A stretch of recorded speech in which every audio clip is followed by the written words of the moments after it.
believe you told them that they had to stand parade the rest of the human class.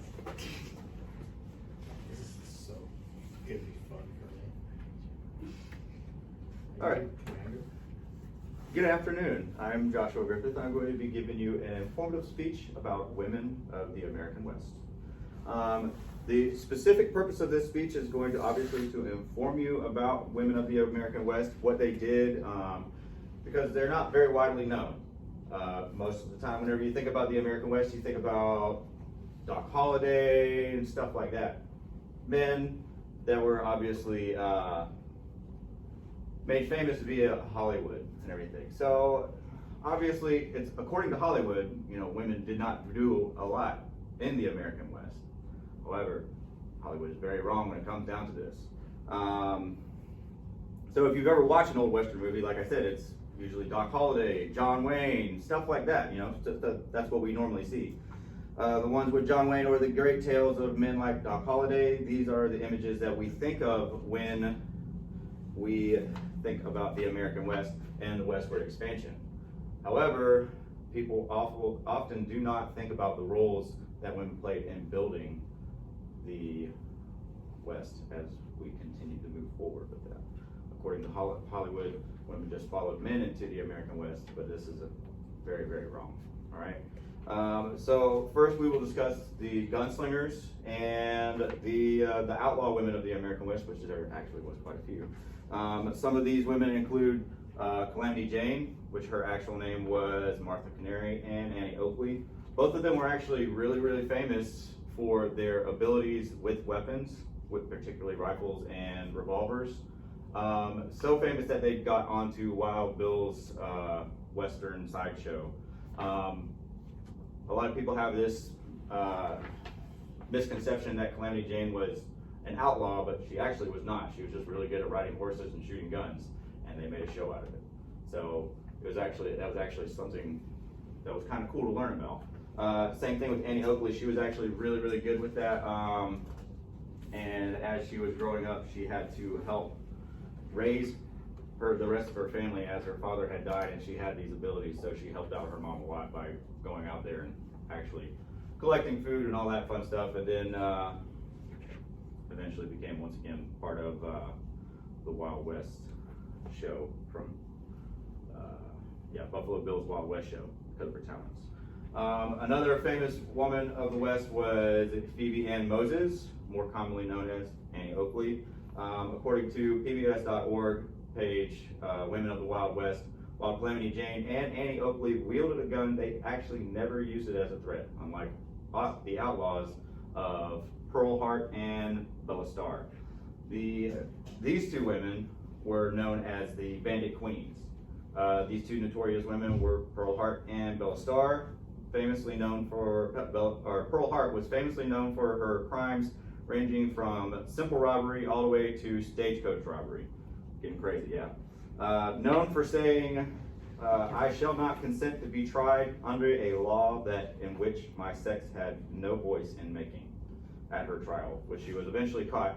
They obviously put her on trial. She was a huge feminist in that right, and it actually started a lot of different movements based off of the things that she said and did.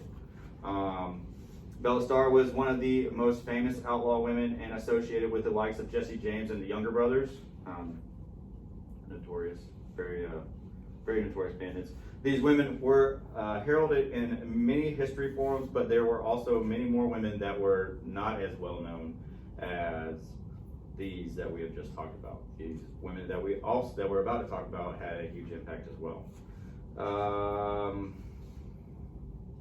Many more women that were not quite as famous pushed the limits of society in fulfilling positions that were normally fulfilled by men. Some of these positions included political positions and the arts. From the National Cowboy Museum.org, Kate Bernard was the first woman to hold a state or national position during a time when women were not allowed to vote. This was before suffrage and everything, right? Kate Bernard held a position in Oklahoma, and she did a lot of work in regards to child labor and education reform. Renowned for her work in bettering the lives of prisoners and improving conditions for employees throughout her state and pushing it into the national level.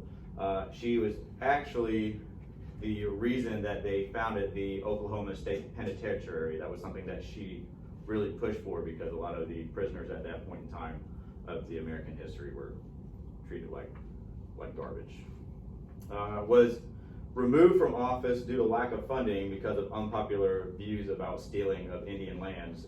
She was lobbying to allow Indians to stay, that they needed to have their lands that they had been promised, and the governor of Oklahoma basically just unfunded her position to where she had no money, and then she had to quit her job and go do something else. Another frontier woman to mention is Evelyn Cameron, a famous photographer. She actually did this completely out of necessity. She didn't really want to be a photographer. She was just something that she was kind of good at, but she ended up doing it because she didn't have any way to put, food and money into her freaking pockets to help out her family. So, and through this, she became world-renowned for her photography of North American birds, which at that point there was not a lot of documentation of North American birds, and we actually still use photos that she has taken back then to this day in books about, obviously, birds and different vegetation of the American West. Some other women is Ellen Elliott Jack. Became famous and influential by complete circumstance. She was actually just traveling around. Her husband died. His name was he was a captain in the Army. Yes, that's right. His name was Captain Jack. And she became famous because she started traveling around and ended up finding the Black Queen silver mines in Colorado. So became famous and really rich, really quick.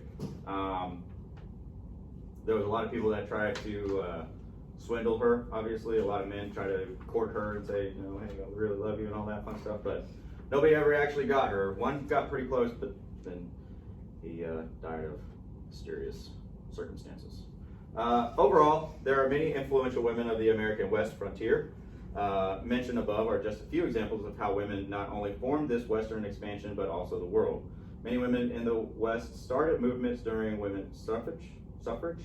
Others made names for themselves in the entertainment businesses, striking ground that men had fulfilled for quite some time. These jobs and positions were not the norm for women and is not readily depicted all too often. According to Hollywood, women just followed men into the American West, but were not